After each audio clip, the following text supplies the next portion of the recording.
The sterile smell of the hospital room was a stark contrast to the vibrant life it contained. Sophia traced the delicate, identical features of her twin sister, Alexa, who lay pale against the white pillows. Polycystic kidney disease had ravaged Alexa's body, a cruel twist of fate for the more vivacious of the two. "The donor list, it's a long wait," Alexa whispered, her voice frail. Sophia, a graphic artist with a calm soul, didn't hesitate.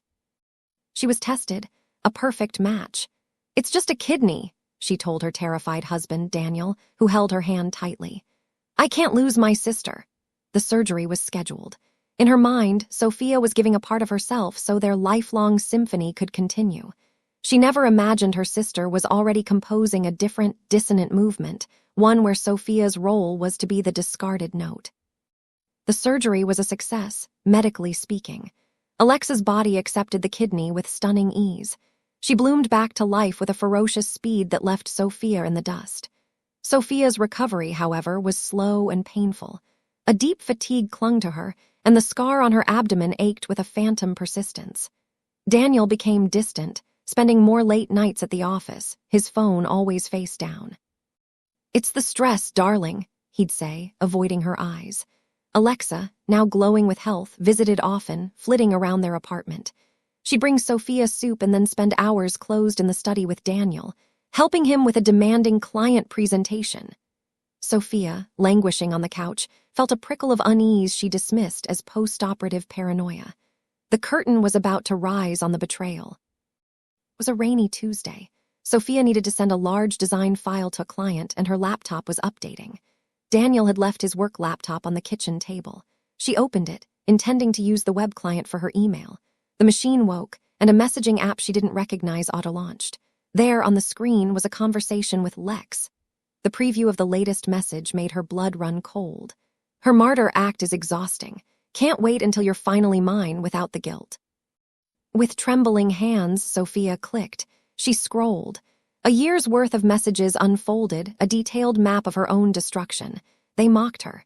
They planned their future. They called the kidney her final gift to them. The room spun.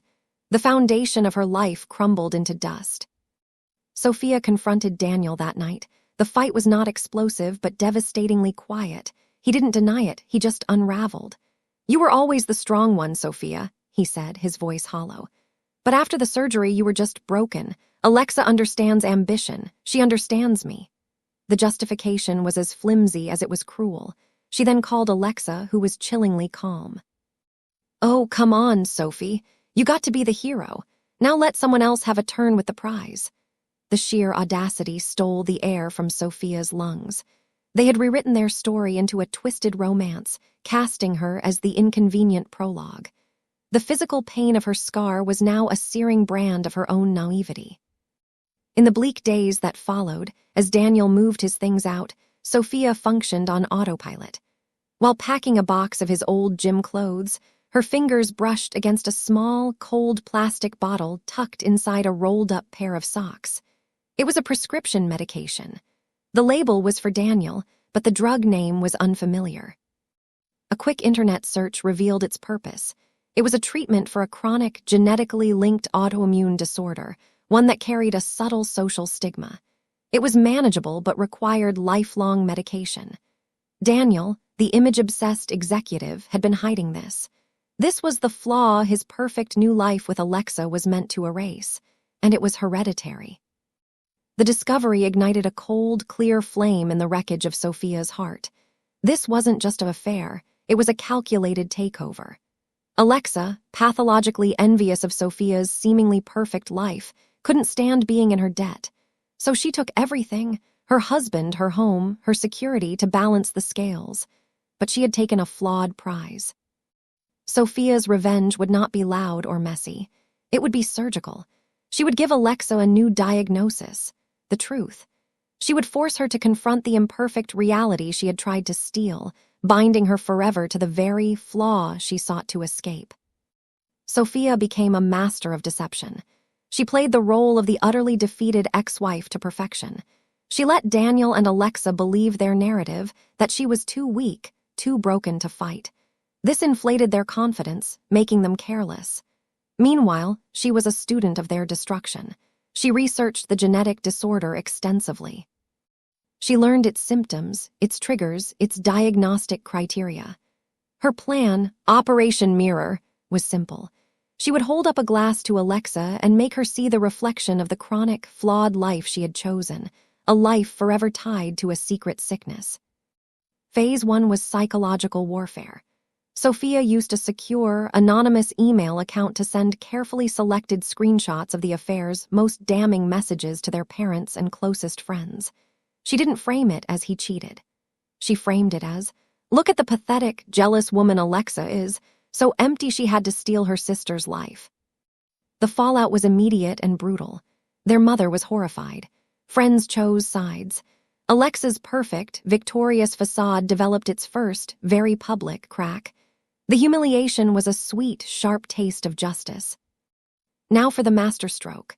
Sophia, using a voice modulator app and posing as Alina, a concerned cousin, called the office of Dr. Miles, a renowned specialist in Daniel's condition.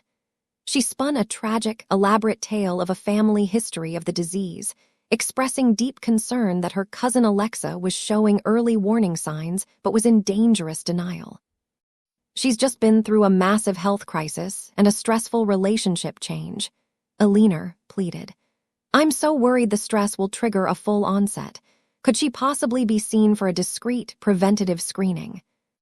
Dr. Miles's office, concerned by the detailed familial history Sophia provided, contacted Alexa directly. Confused and alarmed by the specific nature of the call, and perhaps feeling a genuine, latent hypochondria, Alexa agreed to the consultation.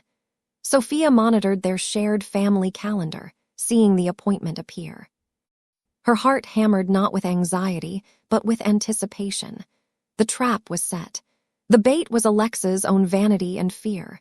She was walking willingly into the gilded cage Sophia had built for her. The day of the appointment, Sophia waited. She knew the genetic test was a simple blood draw, but the results would take days. Those days were an eternity. She watched from a distance as Alexa and Daniel continued their public performances, but the strain was now visible. The social shamming had taken its toll. They argued in a supermarket parking lot, their body language tense and fractured. Their dream was already curdling, and they didn't yet know the worst was still to come. The results arrived. Sophia knew because Alexa's social media presence went completely dark. The inevitable phone call came. It was Daniel. He was hysterical. "What did you do, Sophia? What the hell did you do?" She calmly replied. "I have no idea what you're talking about," and hung up. She then received a torrent of unhinged, rambling texts from Alexa, accusing her of witchcraft, of poisoning her. Sophia didn't respond. Silence was a more powerful weapon than any accusation. Let them drown in the mystery. Sophia arranged the final meeting. She invited Alexa to a neutral, public place, a quiet, upscale coffee shop. She arrived first, choosing a secluded booth. When Alexa arrived, she looked gaunt, her vibrant energy replaced by a twitchy paranoia. "You did this," Alexa spat, slamming a copy of the lab results on the table. The diagnosis was clear. She carried the genetic marker for the condition. "How?" Sophia took a slow sip of her tea, her gaze steady. "I gave you a kidney, Alexa. I gave you my health. And you gave me a broken heart and a broken home. That was the diagnosis you gave me. I just thought I'd return the favor." She leaned forward, her voice dropping to a deadly whisper. "The doctor didn't tell you, did he? The gene is dominant. Daniel has it. You have it. Any child you two might have will have a very high chance of having it, too. You didn't steal my perfect life. You inherited a flawed one." The color drained from Alexa's face. The full, horrifying weight of the situation crashed down on her. She wasn't just sick. She was tied eternally to a sickness, to a man she likely already saw as tainted, in a future that was now medically complicated. Her grand romance was a sham, built on a foundation of shared genetic imperfection. She stumbled out of the cafe without another word, her worldview shattered. Sophia paid the bill, the act feeling like a closing of a ledger. In the weeks that followed, the implosion was total. Daniel showed up at Sophia's door, begging for forgiveness, claiming Alexa was unhinged and that he'd made a terrible mistake. Sophia looked at the man she had once loved and felt nothing but pity. "You made your choice, Daniel. You chose a life built on a lie. Now you have to live in it." She closed the door, his pathetic whimpering fading away. The chapter of her life with him was finally, irrevocably over. Sophia focused on her healing. She poured her energy into her design business, landing her biggest client yet. She moved to a new, sun-filled apartment that smelled of paint and possibility, not betrayal. She started hiking on weekends, rebuilding the physical strength the surgery and the heartbreak had stolen. With every step, she felt lighter, the chains of her past loosening their grip. She was no longer Sophia the victim or Sophia the donor. She was just Sophia. A year later, through the family grapevine, she learned that Alexa and Daniel had broken up. The pressure of the diagnosis and the public shame had been too much. Their epic love had collapsed under the weight of its own rotten foundation. Alexa had moved to another city, and Daniel was reportedly still struggling, hopping from job to job. The news brought Sophia no joy, only a quiet, profound sense of closure. The monsters in her story had defeated themselves. Sophia decided to use her experience to help others. She began volunteering for an organization that supported organ donors, offering graphic design services, and more importantly, a listening ear. She found a strange peace in helping people navigate the complex emotional landscape of giving a part of themselves, ensuring they felt seen and valued in a way she had not. Her pain was being transformed into purpose. On the anniversary of her divorce being finalized, Sophia treated herself to a solo trip to a coastal town.